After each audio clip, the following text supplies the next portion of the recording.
अस्सलाम वालेकुम। आज है 6 मई 2020, दिन है बुध का और रमज़ान मुबारक की 12 तारीख़ है। आज 12वां रोज़ा है। तो आज की कोरोना अपडेट्स कुछ इस तरीके से हैं। कौमी अक़लीती कमीशन की मंजूरी, कोई कादियानी शामिल नहीं किया, ये वफाकी वज़ीर मजहबी अमूर ने कहा है। ये वफाकी काबीना के बाद की बातें हैं और वफाकी काबीना में लॉकडाउन नरम करने का फ़ैसला किया गया है। तो मज़ीद इसके ऊपर इम्प्लीमेंट कब होना है, इसका फ़ैसला आज होगा। इसके अलावा वफाकी काबीना के इजलास में जो कुछ कहा गया है वो कुछ यूँ है कि बंदिशों में नरमी का फ़ैसला NCOC इजलास में वज़राए आला की मुशावरत से होगा। वज़रा 1 माह की तनख्वाह कोरोना फंड में देंगे। भारत से 429 ज़रूरी अद्वियात दरामद करने की तजवीज़ है। 2 माह तक बग़ैर वार्निशिंग नोट छापने की समरी मुस्तरद कर दी गई है। शरीफ बरादरान का माइंड सेट बादशाहत जैसा है। PPP वाले धमकियां देते हैं, बताएं सिंध तक महदूद क्यों हो गए, ये शिबली फराज ने कहा है जो नए वज़ीर इत्तलात व नशरियात हैं। तो कोरोना के हवाले से मज़ीद अपडेट्स इस तरह से हैं। कौमी असम्बली का इजलास बुलाने का फ़ैसला किया गया है। कोरोना इशू पर कौमी असम्बली का इजलास 11 मई को होगा। कोरम की निशानदेही नहीं की जाएगी। इसके हवाले से मज़ीद क्राइटेरिया भी तय किया गया है, जिसके मुताबिक इजलास 3 बजे शुरू होगा। दुरानिया 1.5 से 2 घंटे का होगा। स्पेशल इजलास में कोई वक्फ़ा नहीं होगा। 1 दिन के वक्फे से ये इजलास जारी रहेगा। अरकान का फ़ैसला पार्लिमानी पार्टी खुद करेगी। विज़िटर को इजाज़त नहीं होगी। शाह महमूद के ये यकीन दिलाने पर अपोजिशन ने अपनी रिक्वेजिशन वापस ले ली है। वैसे इन हालात में इजलास बुलाने की ज़रूरत नहीं है, क्योंकि जो कुछ अपोजिशन और हुकूमत वहाँ पे करती हैं वो पूरी दुनिया के सामने ही है। असल एजेंडे पर कम बात होती है, अपने अपने मुफादाती एजेंडे को ज़्यादा पेश किया जाता है।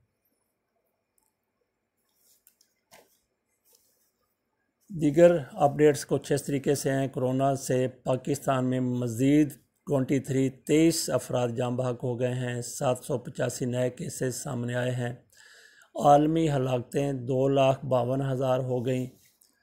जाँ बहक होने वालों में कराची का पुलिस एहलकार, नश्तर हस्पताल के 2 मरीज़ शामिल हैं। मजमूई केसेस 22,237 हो गए।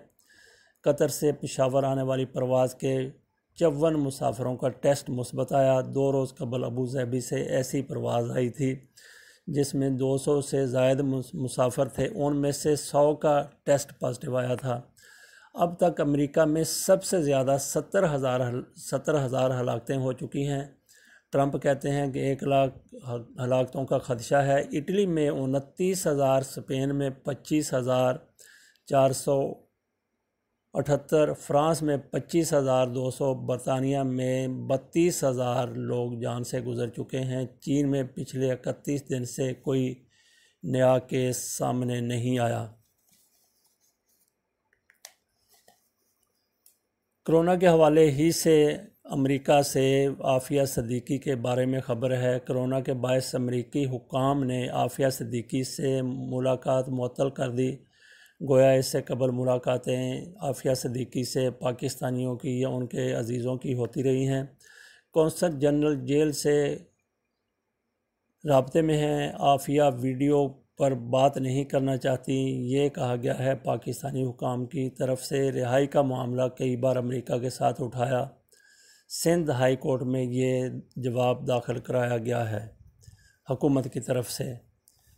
तो मज़ीद अपडेट्स कुछ यूँ हैं कि बिलावल भुट्टो ज़रदारी अपनी फितरत के ऐन मुताबिक वफाक पर बरसने और इल्ज़ामात लगाने से वो नहीं चूके। उनकी तरफ से कहा जा रहा है गवर्नर रिलीफ पैकेज पर दस्तखत नहीं कर रहे। वफाक से मदद ना मिलने पर लॉकडाउन नरम किया, कोरोना फैल गया। बलूचिस्तान ने लॉकडाउन बढ़ाकर अच्छा फ़ैसला किया। वफाक लॉजिस्टिक सपोर्ट करे। वफाकी हुकूमत खैबर PK में भी कुछ नहीं कर रही, जहां इसको मैंडेट मिला। तो इससे तो बिलावल भुट्टो की वैसे ही मुतालबात जो हैं वो उनकी कोई हैसियत नहीं रहती कि अगर मरकज़ी हुकूमत ने अपनी हुकूमत जो है जिस सूबे में उसको मैंडेट मिला है उसमें वो कार्रवाइयाँ नहीं कर रही, مثبت کارروائیاں نہیں کر رہی بلاول بھٹو کے بقول، تو پھر ان کے صوبے کو وہ کیا کرے گی؟ آگے چل کے ایک اور خبر بھی ہے کہ کرونا ایشیائی بینک پاکستان کو 30.5 کروڑ روپے دے گا قرضوں میں ریلیف کے لیے۔ G20 ممالک کو بھی درخواست پاکستان نے بھیج دی ہے۔ 20 کروڑ ڈالر غریب اور کمزور طبقات کے تحفظ کے لیے فراہم کیے جائیں گے، یہ ایشیائی بینک کی طرف سے کہا گیا ہے۔